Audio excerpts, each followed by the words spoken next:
दोस्तों नमस्कार। मेरा नाम राहुल कुमार है। आज की जो सच्ची घटना है, 9 दिसंबर की सुबह बेंगलोर पुलिस कंट्रोल रूम में एक कॉल आता है। खबर यह थी कि एक इंसान ने अपनी जान ले ली थी। जब पुलिस लोकेशन पर पहुंची तो उन्होंने देखा कि कमरे में एक आदमी की बॉडी लटकी हुई थी और बॉडी के छाती पर एक A4 साइज के पेपर पर कैपिटल लेटर्स में लिखा हुआ था, जस्टिस इज ड्यू। यह इंसान अपने पीछे छोड़ गया था 90 मिनट का एक वीडियो और 24 पेजेस का लेटर। आखिर कौन था यह इंसान और क्या मजबूरी रही होगी उसकी जो उसे ऐसा कदम उठाना पड़ा था, और उसने इतना डिटेल जवाब क्यों दिया था। इस आदमी का नाम अतुल सुभाष था और यह बिहार का रहने वाला था। उसके परिवार का वह सबसे बड़ा बेटा था। अतुल के माता पिता यानी अंजू और पवन मोदी, इन्होंने बड़ी मुश्किलों से अतुल को पढ़ा लिखाकर काबिल बनाया था। अतुल एक बेंगलोर की बहुत बड़ी कंपनी में इंजीनियरिंग में काम कर रहा था और यह स्पेशलाइज्ड इन AI आर्टिफिशियल इंटेलिजेंस, और वो अपने बूढ़े माँ बाप और अपने छोटे भाई विकास की जिम्मेदारी बहुत ज्यादा अच्छे तरीके से निभाता था। उसकी लाइफ बहुत ज्यादा सही थी।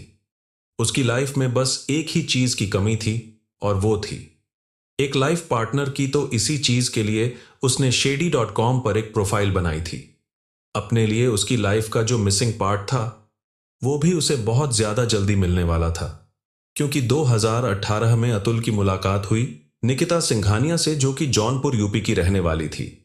अतुल जब पहली बारी वह निकिता से बात करने लगा था तो उसे बहुत ही ज्यादा सुलझी हुई लगती थी, क्योंकि निकिता बहुत ही ज्यादा कम बोला करती थी।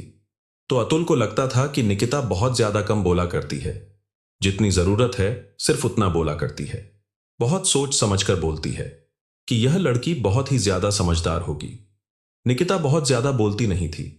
फोन पर जब बात होती थी तो वह काफी सोच समझ के जवाब देती थी। तो अतुल काफी बात करने वाला बंदा था। वो हमेशा सोचता था कि ये तो एक समझदारी का सूचक है, कोई लड़की कम बोल रही है और सोच समझ के बोल रही है। निकिता ने अतुल को खुद बताया कि उनकी भाभी माँ इत्यादि लोगों ने समझाया कि शादी के पहले कम बात करो, नहीं तो शादी टूटने के चांसेस होते हैं। अब अतुल को समझ में आता है कि ऐसा क्यों बोलती हैं। अगर लड़की ज्यादा बोलेगी तो सच पता चल जाएगा। शादी के पहले तो धीरे धीरे करके उनकी बातचीत बढ़ने लगी थी। अतुल को भी निकिता पसंद आ गई थी और 2019 जनवरी में इन दोनों ने शादी करने का फैसला लिया था। और शादी करने के बाद भी सब कुछ ठीक चल रहा था।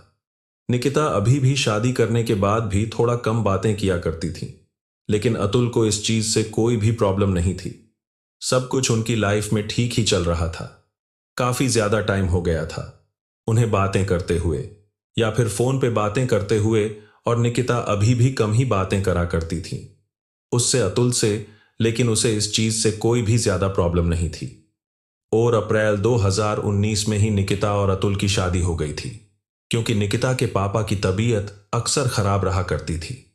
इसीलिए निकिता के परिवार वालों ने निकिता की जल्द शादी करा दी थी, ताकि उसके पापा जीते जी अपनी बेटी को विदा होते हुए देख सकें। दोनों परिवार और अतुल बहुत खुश थे। अतुल ने हनीमून के लिए मलेशिया जाने का प्लान बनाया था। वो बहुत एक्साइटेड था मलेशिया में नई मेमोरीज बनाने के लिए।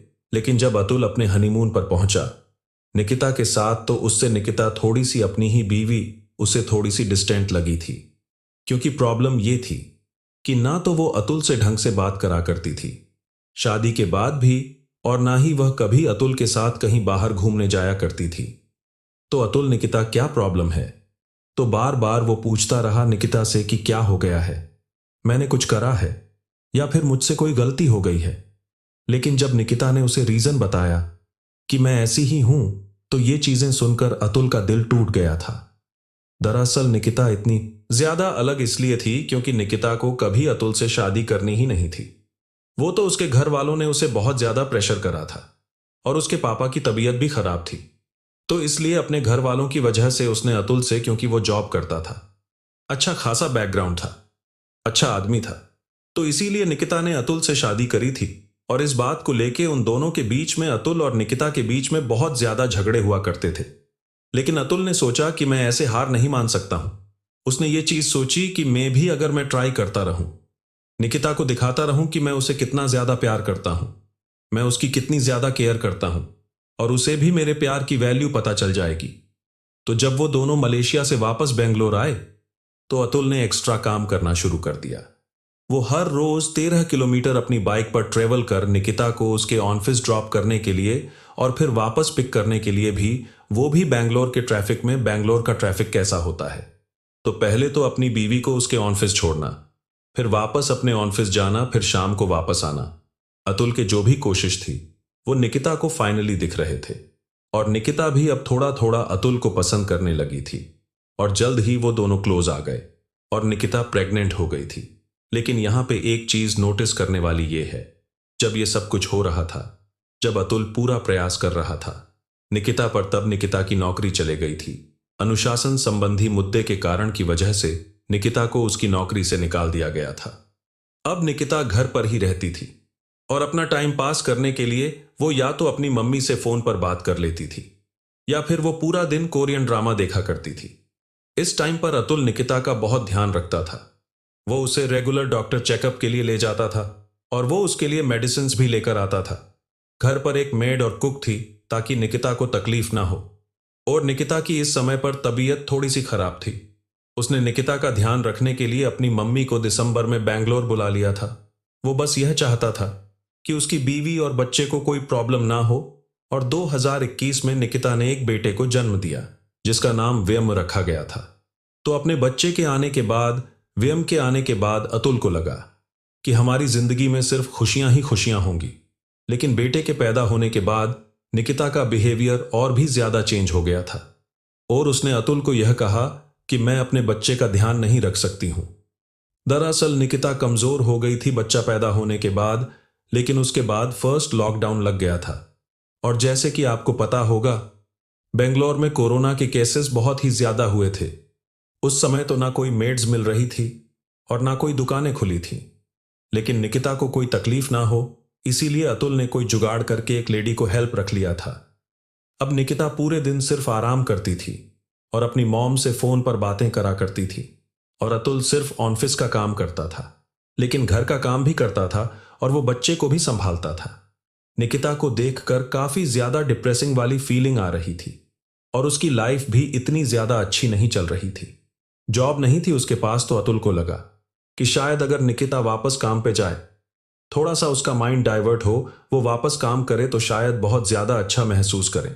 तो इसीलिए उसने निकिता को प्रोग्रामिंग सिखाई, उसका रिज्यूमे बनाया। उसके लिए उसने बहुत सारी जगह पे इंटरव्यूज के लिए उसने अप्लाई भी करा था और फाइनली उसने निकिता को एक जॉब भी दिलाई थी। लेकिन जॉब लगने के बाद और ज्यादा सिचुएशन खराब हो गई थी निकिता की साइड से, क्योंकि जॉब लगने के बाद वो अतुल से ये बोलने लगी थी कि मुझे तुमसे पैसे चाहिए और भी ज्यादा पैसे चाहिए। लेकिन वो पहले भी अतुल से पैसे मांगा करती थी, लेकिन अब इस पॉइंट पे उसे और भी ज्यादा पैसे चाहिए थे, क्योंकि उसे पैसे अपने बिजनेस में लगाने थे और यह कोई छोटी मोटी रकम नहीं थी जो निकिता और उसके घर वाले अतुल से मांग रहे थे। पहले उन्होंने 3 लाख मांगे, फिर 9 लाख और फिर 4 लाख। यह रकम बहुत ही ज्यादा बड़ी थी। अतुल ने बड़े सोच विचार करने के बाद अतुल को उन्हें पैसे देने ही पड़े थे। और फिर हुआ सेकंड लॉकडाउन, जिसके दौरान निकिता अतुल की बीवी की तबीयत और भी ज्यादा खराब होने की वजह से निकिता की मां निशा उनके साथ रहने बेंगलोर आ गई थी। निकिता की मां निशा अतुल से 50 लाख और देने की मांग करती थी, क्योंकि उनके परिवार को जौनपुर के सेंट्रल एरिया में एक अच्छा घर लेना था। लेकिन अतुल ने साफ मना कर दिया था, क्योंकि उसने पहले से ही निकिता और निकिता के परिवार वालों को 16 लाख दे रखे थे। इस बारे में उनके बीच में हर रोज लड़ाइयां होती थीं और 17 मई 2021 को निकिता अपना सारा सामान बांधकर और व्यम को भी अपने साथ लेकर घर छोड़कर चली गई थी। अब वह दिल्ली में एसेंचर नाम की एक कंपनी में काम कर रही थी और अपने बेटे के साथ वहीं रहती थी। उसका परिवार जौनपुर में रहता था। अतुल बैंगलोर में वापस एक बार एकदम अकेला हो गया था। 2024 अतुल की जिंदगी ही उलट पुलट हो गई थी। उसके ऊपर 9 केसेस थे, दहेज, डोमेस्टिक, अननेचुरल सेक्स और डिवोर्स। इनमें से कुछ केस सिर्फ अतुल पर नहीं बल्कि उसके परिवार पर भी थे, क्योंकि वो लोग निकिता से दहेज मांग रहे थे और उसके साथ मारपीट भी कर चुके थे। अतुल को अपने बेटे को देखे महीनों हो गए थे, इतने कि अब उसे अपने बेटे की शक्ल तक याद नहीं आ रही थी। पिछले 3 सालों में अतुल 40 बार बेंगलोर से जौनपुर जा चुका था, कोर्ट में हाजिरी लगाने के लिए, पर कई बार उसकी फैमिली भी जा चुकी थी। उधर अतुल अपने ऑफिस से छुट्टी लेकर इन कोर्ट हायरिंग के लिए जाता था, लेकिन कभी जज नहीं होती थी तो कभी लॉयर्स की स्ट्राइक होती थी वहां, जिसकी वजह से अतुल का बैंगलोर से जौनपुर ट्रेवल करना वेस्ट हो जाता था। जब अतुल ने निकिता से कहा कि इसे सेटल कर देते हैं हम लोग, तो निकिता ने उससे 1 करोड़ की मांग करी थी, जो आगे जाकर उसने 3 करोड़ कर दिए थे। लेकिन अतुल के पास इतने पैसे नहीं थे, तो लास्ट में उसके पास कोई ऑप्शन नहीं था सिवाय इसके कि वह कोर्ट हेयरिंग में वापस जाता रहे। और इस पॉइंट पे क्योंकि अतुल एक आदमी है, तो उसकी मदद करने के लिए कोई भी कुछ नहीं कर रहा था उसके केस का जो पेशकार था। पेशकार माधव, तो जब अतुल ने उससे मदद मांगी, माधव इस पेशकार से मदद मांगी कि मुझे बार बार यहां आना पड़ता है, तो उसने कोशिश करी थी कि वह अतुल की डेट्स दूसरी डेट से बहुत ज्यादा दूर रखे, ताकि उसे एक ही हफ्ते में या फिर एक ही महीने में ज्यादा ट्रेवल ना करना पड़ा था। लेकिन यह पेशकार जो आदमी था वो बहुत ज्यादा करप्ट था, और कोर्ट हेयरिंग डेट्स जो ये होती हैं, तो ये पेशे का वो 50 से लेकर 1000 तक की घूस खाता था, 2 हेयरिंग के बीच का टाइम पीरियड ज्यादा रखने के लिए। इतना ही नहीं, अतुल के केस की जो जज थी, जज रीता कौशिक, वो भी करप्ट निकली थी। रीता कौशिक ने अतुल से 5 लाख रुपए मांगे थे इस केस को सेटल करने के लिए। इस केस में उसकी बीवी उससे पैसे मांग रही थी, जो यह पेशकार था वो उससे पैसे मांग रहा था, आसपास के लोग उससे पैसे मांग रहे थे, और अब तो जज भी उससे पैसे मांग रही थी। और सिचुएशन बहुत खराब थी कि एक बार जब कोर्ट हेयरिंग में अतुल ने इन जज से बोला कि निकिता ने, मेरी बीवी ने मेरे ऊपर फॉल्स एलिगेशन लगाए हैं, तो रीता जो ये जज थी, इन्होंने अतुल से कहा कि तो क्या हो गया, वो तो तुम्हारी बीवी है, इतना तो चलता है। तो जज का कहना था कि तो फिर क्या हो गया, तुम्हारी पत्नी है, अगर तुम पर गलत केसेस डाल भी दी तो क्या हो गया, ऐसे ही होता है, वो बीवी है तुम्हारी, ऐसा ही होता है। यहां अतुल शॉक में था ये सब कुछ सुनकर कि ये सब एक जज बोल रही है। इस शॉक में उसने जज से कहा कि हर साल ऐसे फॉल्स केसेस की वजह से ना जाने कितने पति अपनी जान ले लेते हैं। जैसे ही अतुल ने यह कहा, अतुल की वाइफ निकिता ने उससे कहा कि तुम भी अपनी जान क्यों नहीं ले लेते हो। फिर हर कमेंट पे रीता कौशिक का इस स्टेटमेंट पर हंसना, जज रीता ने निकिता को कोर्ट रूम से बाहर भेजा और अतुल से तब कहा कि उसे पता है कि यह केस फॉल्स है और ऐसा ही होता है। यहां अगर अतुल चाहे कि यह केस सेटल हो जाए तो उसे रीता कौशिक को 5 लाख देने होंगे। कोई भी अतुल की जगह होता है तो वो ये सब देखकर अंदर से टूट जाता है।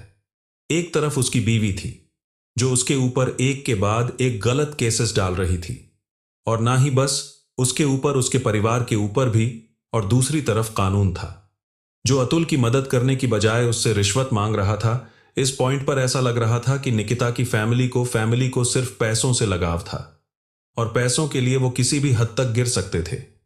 और तुम लोग सोच रहे होंगे कि किस हद तक गिर सकते हैं। ये लोग इस बात का प्रूफ है एक चीज जो अतुल के साथ हुई थी। कोर्ट में ही निकिता और उसकी मां निशा ने अतुल को एक दिन कोर्ट में ऐसा कहा कि तुम अभी तक जिंदा हो, मुझे तो लगा था कि मुझे तुम्हारे मरने की न्यूज मिलने वाली है। जब अतुल ने इसका जवाब यह कहकर दिया कि अगर मैं मर गया तो तुम्हारी पार्टी कैसे चलेगी, तो निशा कहती है कि तुम्हारे मरने के बाद तुम्हारी फैमिली हमें पैसे देगी। वैसे भी पति और उसके परिवार की प्रॉपर्टी पर बीवी का भी तो हक होता है। अतुल इस बात पर पूरा का पूरा हार चुका था। उसे 3 साल से 5 लोग हंसकर जा रहे थे। उसकी wife Nikita Singhania, mother in law Nisha Singhania, जज Rita Kaushik, brother in law Anurag Singhania, और निकिता के अंकल सुशील सिंघानिया। पहली बात तो ये सभी लोग अतुल को साकर करते थे, और अब ये अतुल को अपने बेटे से मिलने भी नहीं दे रहे थे। और अतुल को उसकी प्रॉब्लम्स का कोई एंड दिखाई नहीं दे रहा था। सिर्फ उसे ही नहीं बल्कि उसके बूढ़े माँ बाप को भी परेशान किया जा रहा था। यहां इन 5 लोगों से और इतने सालों से ये सब कुछ होने के बाद अतुल को अब इस बात पर लग रहा था कि इस सब चीजों की फसाद की वजह सिर्फ वही है, उसका पैसा ही है।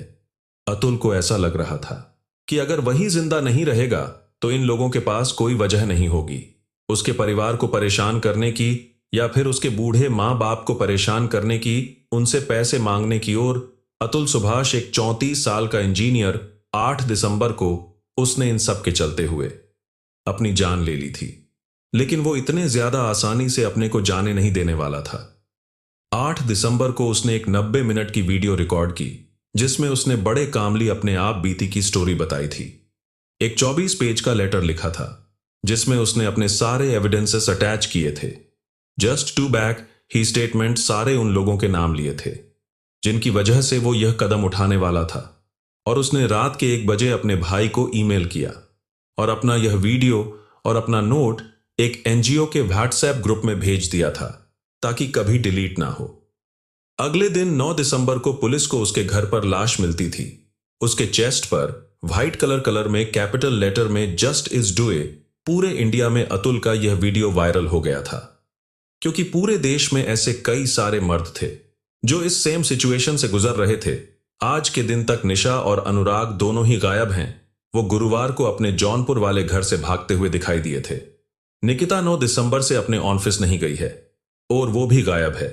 जज रीता कौशिक छुट्टी पर है इस समय। इसी बीच अतुल के माता पिता और भाई हर कोशिश कर रहे हैं कि अपने बेटे और भाई को जस्टिस दिला सके। वो लोग अपने बेटे को खो चुके हैं। एक ऐसा बेटा जिसे उन्होंने बड़े नाजों से पाला था। एक ऐसा बेटा जो कभी भी किसी को कोई तकलीफ नहीं देना चाहता था। लेकिन अफसोस उसी बेटे को इतनी तकलीफ दी गई थी और वह यह चीज बिल्कुल भी अब सहन नहीं कर सकते हैं। पर इस केस में एक चीज तो ठीक हुई है।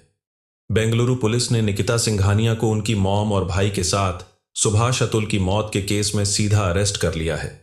पर अभी इस बारे में हमारे पास ज्यादा जानकारी नहीं है। अतुल का जो नोट था, लेकिन अतुल का जो नोट छोड़े हैं उसने 24 पेजेस का तुम लोगों ने भी थोड़ा बहुत फील कर ही लिया होगा। उसने अपने बेटे के साथ जो उसका बेटा था, व्यम उसके साथ ज्यादा टाइम तो नहीं बिताया था, लेकिन वो अपने बेटे से बहुत ही ज्यादा प्यार करता था और वो यह चाहता है, उसकी इच्छा है यह कि उसके पेरेंट्स व्यम को बड़ा करें ताकि वह उसमें कोई तो वैल्यूज डाल सके, उसे अच्छे संस्कार दे सके। और वो ये नहीं चाहता कि उसकी बीवी उसके बेटे को बड़ा करे।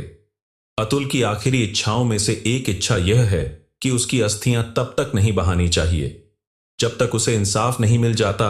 और अगर उसे इंसाफ नहीं मिले तो वो चाहता है कि अगर उसे इंसाफ नहीं मिले तो उसकी अस्थियों को कोर्ट के पास में गट्टर है, वहां पे तो उस कोर्ट के पास में जहां वो जाया करता था वहां पर बहा दिया जाए ताकि सब लोगों को समझ आ जाए कि हमारा जस्टिस सिस्टम, हमारा लॉ फेल हो चुका है।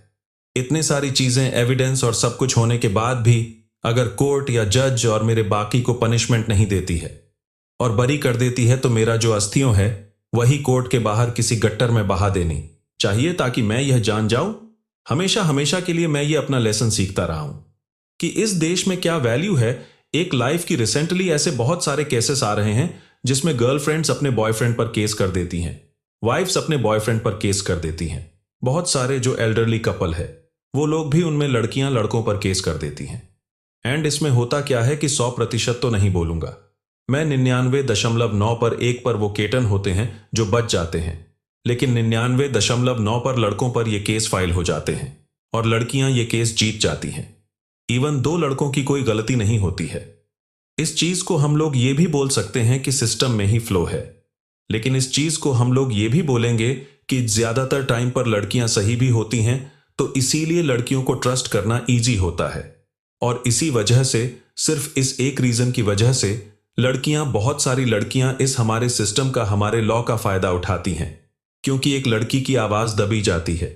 चाहे तुम कुछ भी करो, लड़के ना रो सकते हैं, ना लड़के अपनी बातें बता सकते हैं, और लड़कों को तो आवाज उठाने का मौका भी नहीं मिलता। उन्हें सिर्फ आवाज दबाना ही सिखाया जाता है। अब लेकिन एक गलत फैसला एक इंसान की पूरी लाइफ चेंज कर देता है। लोग यह चीज समझते नहीं है। दोस्तों, आपको यह कहानी कैसी लगी और आप किस जिले से इसे देख रहे हैं, कमेंट करके बताएं। साथ ही वीडियो को लाइक करके हमारे चैनल अपकमिंग अद्विक को भी सब्सक्राइब करें। धन्यवाद।